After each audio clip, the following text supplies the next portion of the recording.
ভাবিছোঁ সকলো কুশলে আছা। ইতিমধ্যে বিশ্বত কৰোণা মহামাৰীৰ হ্ৰাসৰ কথা তোমালোকে গম পাইছে। সেইবাবে আমি শ্ৰেণীকোঠাত তোমালোকক পাঠদান কৰিব পৰা নাই আৰু বিদ্যালয় কৰ্তৃপক্ষৰ নিৰ্দেশমতে আমি সেয়েহে এনেদৰে ঘৰুৱাভাৱে আমাৰ সাধ্য অনুসৰি তোমালোকক পাঠদান দিবলৈ যত্ন কৰিছিলোঁ। আশা ৰাখিছোঁ তোমালোক সকলোৱে ভালদৰে সহযোগিতা আগবঢ়াবা। এতিয়া আমি তোমালোকক ইতিমধ্যে পৰিৱেশৰ সঁজুলি আচবাব সেই সম্পৰ্কে আলোচনা কৰা হৈছে। বৰ্তমান মই বেলেগ বেলেগ ঘৰ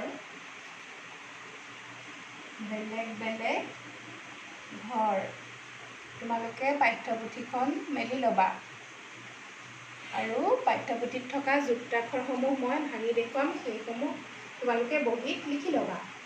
এতিয়া মই পাঠটোৰ বিষয়ে আলোচনা কৰাৰ আগতে তোমালোকক অকণমান পৰিৱেশনো কি সেই সম্পৰ্কে কৈ ল'বলৈ লৈছোঁ। আচলতে পৰিৱেশৰ পৰা পোৱা শিক্ষাহে জীৱনৰ আচল শিক্ষা বুলি ক'লেও বঢ়াই কোৱা নহ'ব নিশ্চয়। পৰিৱেশৰ পৰা পোৱা শিক্ষা গোটেই জীৱনতে লাগিব আৰু অকল যে আমি শ্ৰেণীকোঠাতহে পৰিৱেশৰ শিক্ষা পাওঁ তেনে নহয়। তোমালোকে ঘৰুৱাভাৱেও পৰিৱেশৰ পৰা শিক্ষা ল'ব পাৰা। মা দেউতা ককা আইতা যিয়ে আছে তোমালোকৰ ঘৰত সকলোৰে পৰা তোমালোকে শিকিব পাৰা। তোমালোকৰ আচাৰ ব্যৱহাৰ, তোমালোকৰ চিনাকি শাক পাচলিবোৰৰ নাম, সেইবিলাকৰ পৰাওতো তোমালোকে পৰিৱেশৰ শিক্ষা লোৱা নহ'ব জানো। আৰু যেতিয়া তোমালোক ডাঙৰ হ'লে ক'ৰবাত হয়তো কেতিয়াবা ফুৰিবলৈ যাবা, তেতিয়াও তোমালোকে পৰিৱেশৰ পৰাই বহুতো শিক্ষা ল'ব পাৰিবা। জীৱনত আচলতে পঢ়ি যিমান শিকা যায়, পৰিৱেশৰ পৰা তাতোতকৈ শিকা যায়, নহয়নে?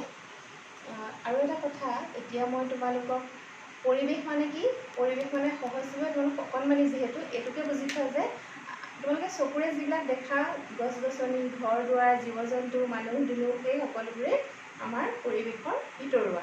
আৰু আমি যে কেতিয়াবা উৎসৱ পাৰ্বণবিলাক পালন কৰোঁ, সেইবিলাকো আমাৰ পৰিৱেশৰ ভিতৰতেই পৰে। কাৰণ উৎসৱ এটা আহিলে আমাৰ বেলেগ এটা পৰিৱেশ হৈ যায়নে নাযায় আৰু যায় ন। সেইকাৰণে সেয়াও আমাৰ পৰিৱেশ, নহয়নে? আৰু এতিয়া যে কৰোণা মহামাৰী হৈছে, এতিয়া আমাৰ কেনেকুৱা পৰিৱেশ হৈছে বাৰু? সকলো বন্ধ, তোমালোক স্কুল যাব পৰা নাই, গাড়ী মটৰ চলা নাই, নহয়নে? আমি লগ হ'ব পৰা নাই কোনো, নহয়নে? আৰু এতিয়া এয়াও এটা পৰিৱেশ, এয়া কিহৰ পৰিৱেশ? মহামাৰীৰ পৰিৱেশ, নহয়নে? এনেকৈ পৰিৱেশৰ মানে পৰিৱেশ বস্তুটো বাস্তৱ ভিত্তিক শিক্ষণ আচলতে, বুজিলানে? আৰু পৰিৱেশৰ শিক্ষা তোমালোকে পৰ্যবেক্ষণৰ দ্বাৰা বেছিকৈ শিকিব পাৰিবা। তোমালোকৰ এতিয়া আকৌ তোমালোকে ভাবিবা নিশ্চয়নো কি পৰ্যবেক্ষণ শব্দটো ক'লে? পৰ্যবেক্ষণ মানে হ'ল যিকোনো এটা বস্তু ভালদৰে চালি জাৰি চোৱা, নহয়নে? এতিয়া তোমালোক ঘৰত আছা, কাৰোবাৰ হয়তো ককা আইতাও আছে, তোমালোকে কি কৰিব পাৰা কোৱাচোন? অকল যে আমি কোৱাবোৰেই সঁচা সেইটো নহয়। ককা আইতাৰ অভিজ্ঞতাই বহুত কথা জানে। বাৰীত তোমালোকৰ কিছুমান শাক আছে, পাচলি আছে, সেইবিলাকৰ নামৰ লগত তোমালোকে বাস্তৱ ভিত্তিককৈ চিনাকি হ'ব পাৰা, হয়নে নহয়? আৰু যি কি নহওক, এতিয়া গম পালা পৰিৱেশ মানে কি, চমুকৈ তোমালোকে গম পালা, ডাঙৰ হ'লে নিজে বুজিলে আৰু বুজিব পাৰিবা। এতিয়া মই তোমালোকক বেলেগ বেলেগ ঘৰৰ সম্পৰ্কে অকণমান ক'ম আৰু যুক্তাক্ষৰ যিখিনি আছে পাঠটোত, সেইখিনি মই তোমালোকক ভাঙি দেখুৱাম। এতিয়া এই পাঠটোত বেলেগ বেলেগ ঘৰ ইয়াত আছে। মানুহে নিজে থাকিবলৈ বেলেগ বেলেগ ঘৰ সাজে। পৃথিৱীৰ বিভিন্ন ঠাইৰ বতৰ আৰু পৰিৱেশ অনুসৰি থকা ঘৰো বেলেগ বেলেগ হয়। সেয়ে এতিয়া মানুহে আমি থাকিবলৈ বেলেগ বেলেগ ধৰণে ঘৰ সাজোঁ, নহয় জানো? আৰু পৃথিৱীৰ বিভিন্ন ঠাইৰ বতৰ সুকীয়া, কিছুমান ঠাইত গৰম, কিছুমান ঠাইত ঠাণ্ডা, নহ'লে কিছুমান ঠাইত বৰষুণ বেছি হয়, কিছুমানত আকৌ ৰ'দ বেছি হয়। গতিকে সেই অনুসৰি আমাৰ ঘৰবিলাক তৈয়াৰ কৰা হয়, নহয়নে? কিন্তু ইয়াত আছে বহুত দিনৰ আগতে মানুহে ঘৰ সাজিব নাজানিছিল, তেতিয়া গুহাত বাস কৰিছিল।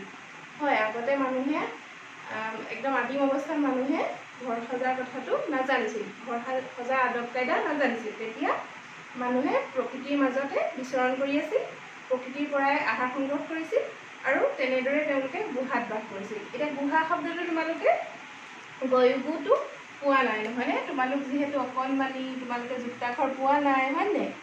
গুহা, এই গুহা শব্দটো এতিয়া এই গয়ুগু মানে তোমালোকে ভাঙিটো পোৱা নাই, মই ভাঙি দিছোঁ। গজু হৰ্ষৌ, হয়নে? সমান গয়ুগু হ'ল। তেনেকৈ গয়ুগু লগা আৰু এটা শব্দ তোমালোকে লিখিবাচোন দেই। আৰু তেনেদৰে আৰু কি আছে ইয়াত? ইয়াত দিছে আগতে ৰজাই থাকিবলৈ কাৰেং বা দুৰ্গ সাজিছিল, নহয়নে? এতিয়া দুৰ্গ, কাৰেংঘৰ এনেকুৱা বুজি পাইছানে?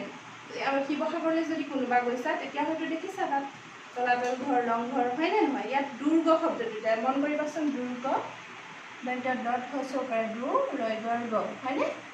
এটা দুৰ্গ, ইয়াত দুৰ্গৰ